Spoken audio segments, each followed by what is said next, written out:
No a v tomto videu bych vám chtěl představit tank T-69.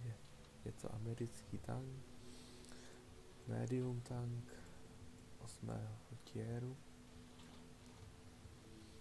Tento tank se nachází v technologickém stromě zde. Jeho předchůdce je T-71 a T-21. Po T-69 následuje medium tank T-54E1 a heavy tank T-57. Co se týče tanku, tak maximální rychlost je 51,5, což je na medium tank asi průměr. Pancíř 101 mm na korbě, takže pokud někdo má základní gun na tanku nebo potkáte 6 tier tam, tak máte i relativní šanci, že vyhnete. Na věži má 150 mm, ale to je pouze této části udělá. Ve spodní části věže vás prostřelí kde jaká pětka a když už se to stane, tak má i velkou šanci, že vám zablokuje věž, což je celkem nepříjemné. Když se podíváme na děla tanku, máte na výběr ze dvou. Jedno je 76 mm, které už bylo na T-70. To má s náboji APCR 175 průbojnost a 150 poškození a nábojů je 5 zásobníků a nabíjí zásobník 15 vteřin. Mezi náboji má prodlevu 1,8 vteřin. A na zásobník je průměrný damage 750. Druhé dělo je 90 mm. To má 4 náboje zásobníků a na AP nábojích má 173 průbojnost, takže to je skoro stejné jako na předešlém dělu a má 90 větší poškození, takže 240. Průměrný damage na zásobník je 960 a zásobník nabíjí asi 25 vteřin, pokud mluvíme u obou děl o 100% posádce. A 90 mm dělo mezi náboji má prodlevu 2 vteřiny. Můžete si všimnout, že mám na to 111 000 XP na tomto tanku, ale stále využívám první dělo. Je to z důvodu toho, že jsem si hraje o dost lépe a těch 15 vteřin nabíjení je celkem super. Mám 3 motory, jedno rádio a jedno pás na vyzkoumání. Jako první jsem si vyzkoumal pásy a poté jsem vyzkoumal motory, protože je to medium tank, takže potřebujete s ním trochu jezdit a rádio až poté. 90 mm dělo jsem zkoumal jako poslední, protože se mi nezdá, že by bylo lepší než to šestkové dělo. T-69 má 4 členy posádce, což je o jedno víc než T-71, která má 3 a T-21 jich má 5. Takže vlastně, když já jsem si najmul posádku do M7 poprvé, kterou jsem poté následně už přetrénoval do dalších tanků, tak na T-20 jsem měl 5 členů, tak se to je už vyexpil na 100%.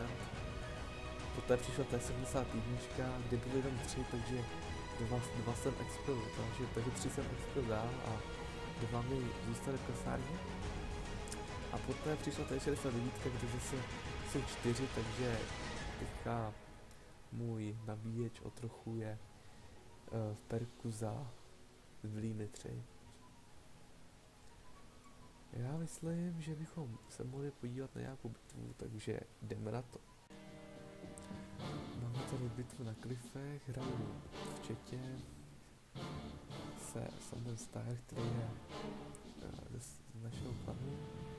Má tam T-34 pomočka 2, což je čínská, 8. A dělám. Na začátku jsem se rozhodl, že pojedu okolo majáku. Já jsem vydal tím směrem, trochu to zrychlíme.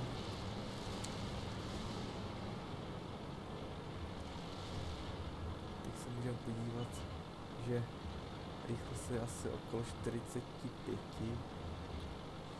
že jdu po rovince, ale nakonec jsem kolem majáku nejel a rozhodl jsem se, že pojedu nahoru na majáku úplně, protože mají 3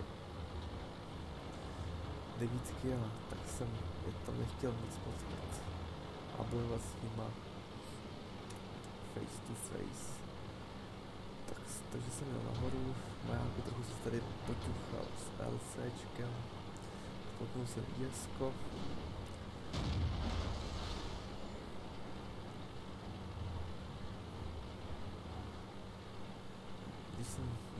Když jsem se nahoru, tak jsem viděl, že E75 a E50 už tam jsou okolo, takže jsem dobře zvolil cestu, ještě jsem to chtěl spotnout ze zvaresné, co uvidím, což se ale nestalo. Na tomto místě je dobré, že pokud nejsou tanky úplně u stěny, tak není dobře, nebo celkem dobře můžete střílet i ze zhora. Tak je to takový trochu strabácí, protože oni na vás nevidějí, protože tak nedokážou vysoko zvednout.